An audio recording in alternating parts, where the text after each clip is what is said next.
มันสิเป็นยังก่อนจะเลย มันดีหมด ท้องอันนี้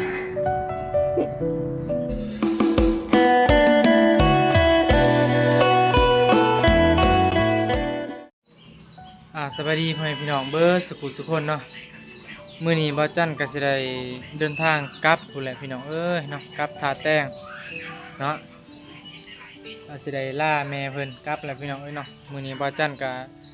ได้ไปแปลงรถเนาะเปลี่ยนจักรแปลงจักรเพราะว่ามันเพ่พี่น้องเนาะเดินทางไกลก็โอ้ย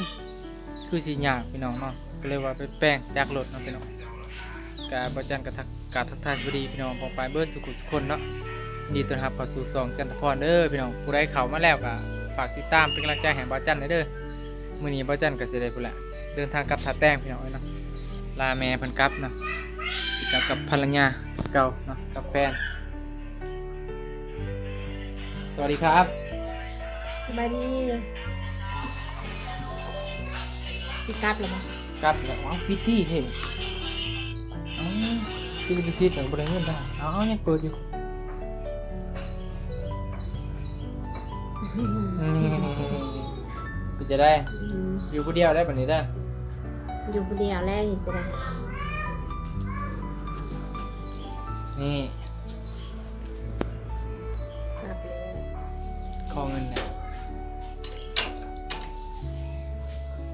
เจ้าสิเป็นไง คอเงินนี่ดิกลับ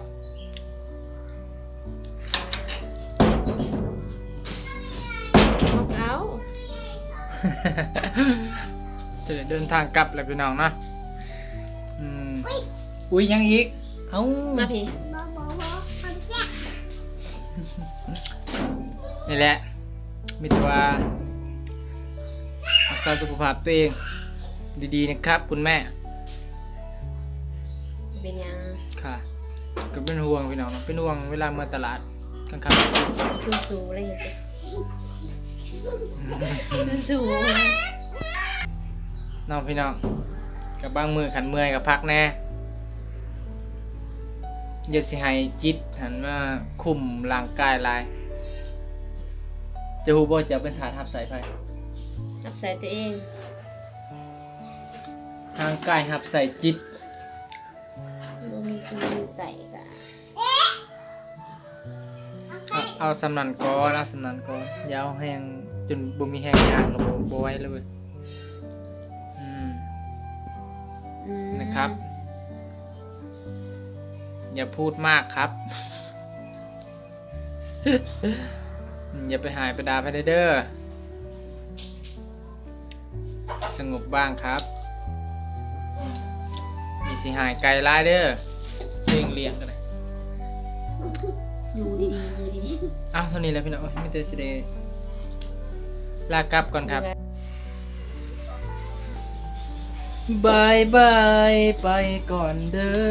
ไปกินเฟอที่ท่าแตงบายบายมานี่มากันนะๆดี บริการแม่มันทุกคนเลย ตาพี่ ดี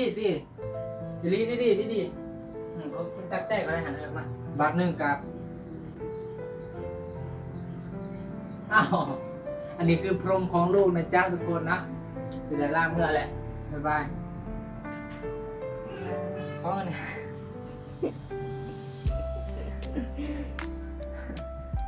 ผมมีเงินจะกี่ไปเลย มีก็แม่มีแล้ว ฮะ มีโทรศัพท์มีไทย จะได้เลยทุกคนได้เลยพอน้ำแม่มาให้มา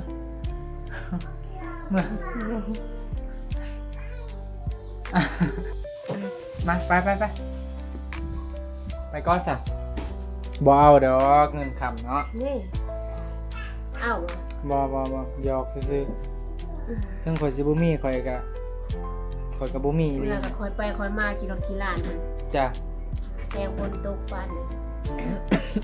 ซื้อเสือกันพ้นคนละอัน มีแล้ว มีก็เห็นใส่ผู้เดียว มีแต่อันเดียว บัดสวนได้เพิ่นตัวเล็กบ่ อยู่ทางล่างแหละข่อยเป็นเกาะกระบังให้อยู่แล้วข่อยมันซ้ำเกาะกระบัง เมื่อกันเอง อันนี้น้องสาวเมื่อคือกันแหละเอากับสิเมื่อผู้นี้กับสิเมื่อไปเตรียมแล้วบ่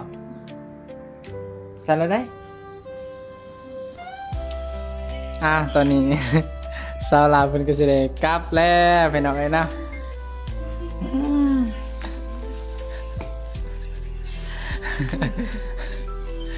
ไปกอดอันนั้นแม่ย่าติสิเมื่อแหละไป ไปแม่ไปยามากอดเลยเอาลูกกอดเอาลูกไปแน่นี่ลูกไปสิเมื่อนี่ไป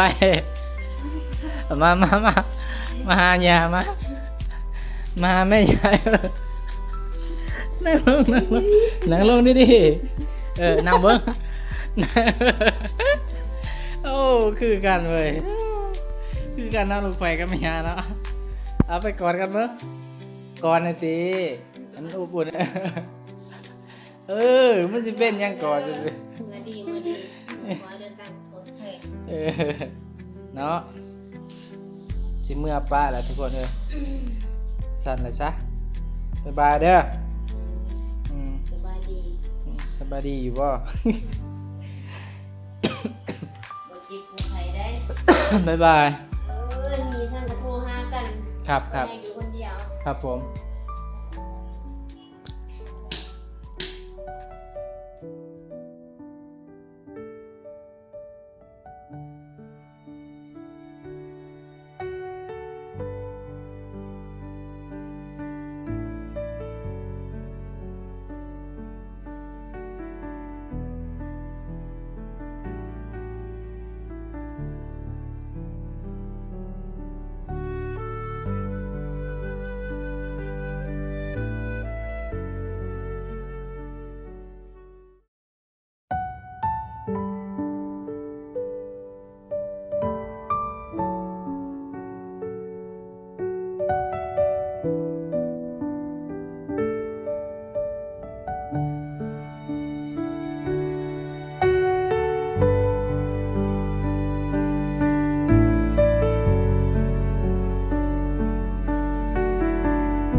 ใส่กล่องน่ะทอดใส่กล่องน่ะ